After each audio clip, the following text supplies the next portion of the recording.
Solo Sikoa is officially heading back to the Bloodline. But what happened the second Monday Night Raw went off the air proves this forced reunion is a total setup. When Jey Uso pinned Solo, forcing him back under Roman Reigns' thumb, did you catch what Solo did right before the 3 count? You thought Solo lost because LA Knight refused to back him up? But what if getting forced back in was Solo's plan all along? And if you think next week ends with Solo simply fetching Roman's coffee, think again. Because a hidden Trojan Horse is about to blow this story wide open. You are locked into Tidal Wave, where the post-show darkness hits harder than anything broadcast on live television. Where we read the fine print on every forced handshake, and where we refuse to consume creative booking like passive marks. WWE Creative wants you to believe Jey Uso played hero by dragging his brother back to the tribal chief. Like a parent pulling a teenager back to Sunday dinner. But in the Bloodline, forced loyalty is an illusion, and voluntary submission is a weapon. Ask yourself this heavy truth. When has a forced alignment in this family ever produced obedience instead of absolute chaos from within? Look at the current board on Raw. Jey Uso won the match, earning the right to deliver Solo Sikoa directly to Roman Reigns next week. Jimmy Uso interfered, Jacob Fatu is watching from the shadows with massive trust issues, and Roman Reigns sits on top as World Heavyweight Champion. On the surface, the Bloodline is whole again, a united front running through the locker room like Triple H runs through internet rumors. But here is the bizarre detail 99% of fans missed. Solo begged LA Knight for backup before the match. Knight shrugged him off. And yet, after getting pinned, Solo did not look defeated. Eyewitnesses after Raw ended reported Solo walked up the ramp with a silent, chilling smirk. Does that look like a man who lost his freedom, or a man who successfully baited his family into opening the front door? If this psychological breakdown is making you rethink everything on Raw, smash that like button and subscribe to Tidal Wave right now. Locking into this channel is your mandatory insider pass to stay 10 steps ahead of WWE Creative before the dirt sheets even catch up. Because what happens when Roman and Solo stand face-to-face next week completely rewrites the power structure of Monday Night Raw. Here is the massive catalyst sending shockwaves through the locker room tonight.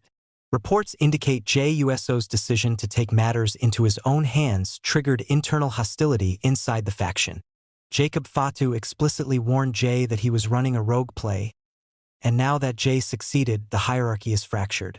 Jey thinks he is Roman's top general by bringing the prodigal son home, but in reality, he just handed the keys to the kingdom to the one man who tried to destroy Roman's empire as tribal chief.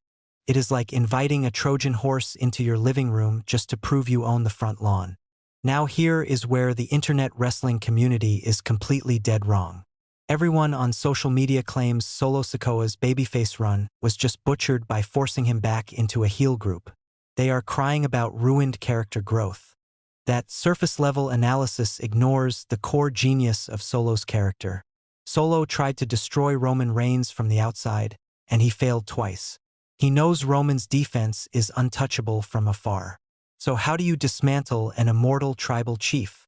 You let your brother pin you, you let them celebrate, and you walk right into the inner sanctum where Roman is completely unguarded.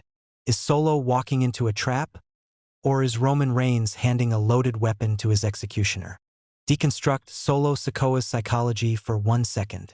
Solo is not silent muscle anymore. He showed us on Raw that he can manipulate the crowd, mock Jey's catchphrases, and play the long game.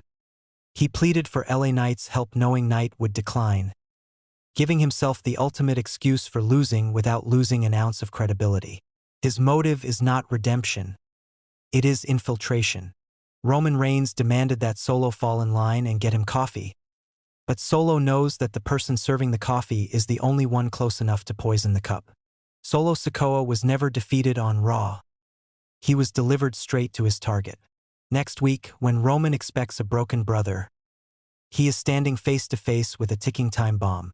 Hit that subscribe button right now, turn on notifications so you never miss an emergency breakdown, and drop one word in the comments below. Type prodigal if you think Solo is secretly plotting to take Roman down from the inside, or type coffee if you think Roman Reigns still holds all the cards. That comment section debate is going to be absolute war. The next video on Tidal Wave reveals the one superstar ready to turn on Roman before Solo even gets his chance. And you will not see it coming. Tidal Wave out.